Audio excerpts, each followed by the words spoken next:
In this lecture, we're going to continue to look at post-war American society and another development that reflects the consumerism that became a hallmark of the period.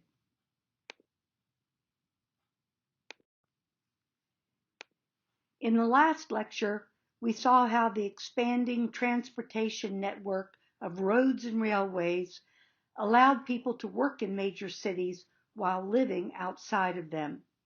In this lecture, we're going to look at another entrepreneur and another development linked to the growth of good highways. When we travel today, we go online to the site of our favorite hotel chain or travel app to book our stay. We can travel all around the country, staying at our favorite hotel chain, collecting points, and earning free nights of lodging. You probably never even think to thank Kemmons Wilson for this convenience. He was the entrepreneur who came up with the idea of the chain motel.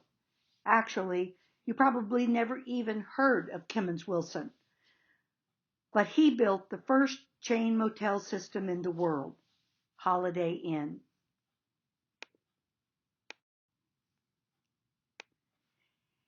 This is a picture of Kemmons Wilson with the familiar sign for Holiday Inns of America behind him. Wilson was born and raised in Memphis, Tennessee. His father died when he was 9 years old, leaving the family in pretty difficult straits.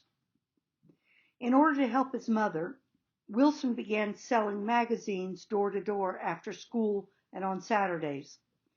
He turned out to be a very capable young entrepreneur, and by his early teens, he had recruited and organized a successful sales force of older boys. When he was 15, Wilson borrowed $50 and bought the popcorn machine in a local movie theater and operated the sale of popcorn as an independent contractor. Wilson hired a pretty girl to sell the popcorn. Eventually, the movie theater fired him, apparently because he was making more money than the theater owner. But Wilson had learned a lot about operating a concession and about business, and he eventually married that pretty girl he had hired to run the popcorn machine.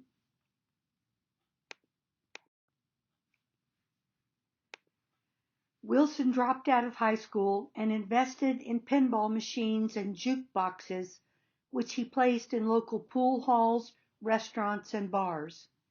He learned about housing construction when he built his mother a new house and decided that building homes would be his future. Too old to serve in World War II, by the end of the war, Kemmons Wilson had become a millionaire home builder in Memphis.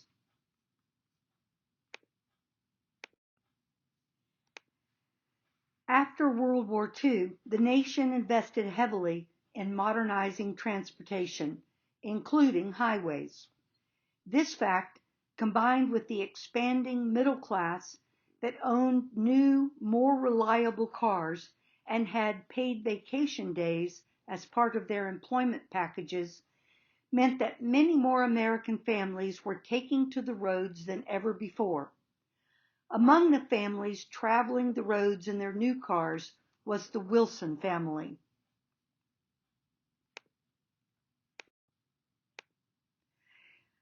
This is an image of the early interstate system. Depending on where you have lived or traveled, you will see that many of today's interstate highways were yet to be funded. Of course, there were already some good highways and even rural roads that had been built as part of the New Deal.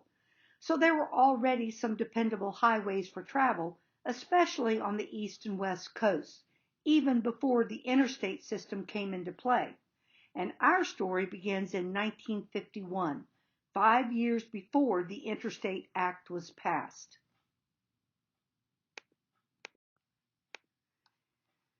In 1951, the Wilson family and their 5 children took a fateful vacation trip from Memphis to Washington, D.C. They had a new station wagon, and the roads between Memphis and D.C. were generally good. But finding lodging turned out to be a nightmare that sometimes took hours. Remember, there were no chain hotels or motels. Hotels tended to be located in downtown areas. Motels were called motor courts. Motor courts tended to be built in a square with rooms opening to the parking lot, where in theory at least, you could park your car just outside your room. Motor courts tended to be located along highways, but were often in rather seedy parts of town. The quality of the rooms varied widely, as did the prices. The Wilsons had to pay for each adult and a separate children's fee for each child, even though some of the children had to sleep on pallets on the floor. As a general rule, there was also no nearby food, so once the family got into a room, they had to load the kids back up in the car and set out in search of a suitable place for family dining. On the drive home, Wilson told his wife that he was going to build a network of motor courts that catered to families. He said his chain would be a product that families knew and could count on. He would locate them in safe areas near major highways. They would be air conditioned and have ice machines. Each motor court would have an attached restaurant that catered to families with children. Each motor court would have a swimming pool. There would be free cribs, free rollaways, and free dog kennels. And best of all, children would stay and eat for free. Wilson's wife later said that by the time they got home, she knew that the family would be seeing much less of Kemmons because he always did what he said he would do.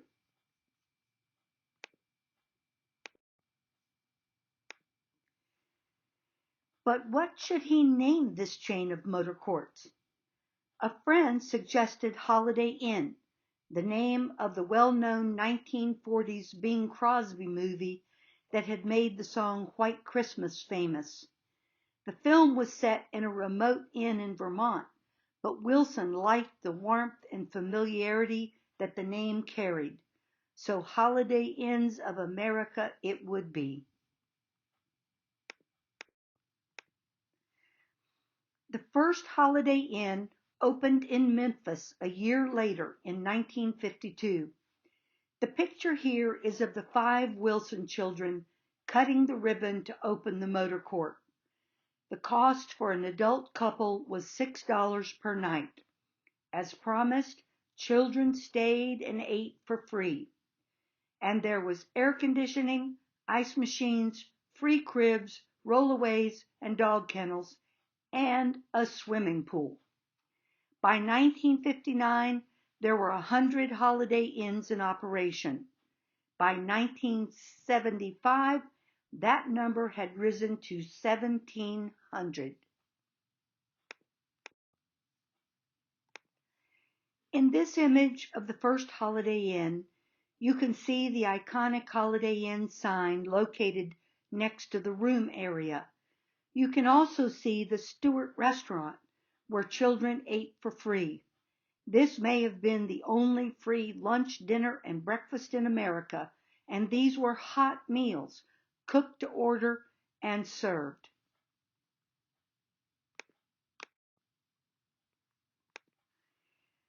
It's not hard to see why Holiday Inns caught on so quickly and spread so widely, becoming, as their slogan soon said, your host from coast to coast.